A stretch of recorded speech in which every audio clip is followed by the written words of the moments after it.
Hey everyone, what's going on? Eli here from Deep Discounts Club. Today I'm bringing you a look at these PreSonus Eris 3.5-inch studio monitors.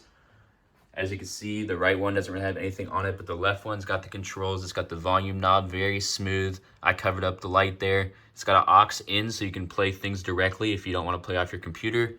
You also got a headphone slot and then the power switch right there. Taking a look at the back of this, I just have these cables plugged in with the aux on the other end to plug directly into my computer. And then this, of course, connects to two speakers. And then there is the power source right there. These things look very stylish, great for a modern setup. The price is low, so it's unbeatable in my opinion. Let's go ahead and listen to these.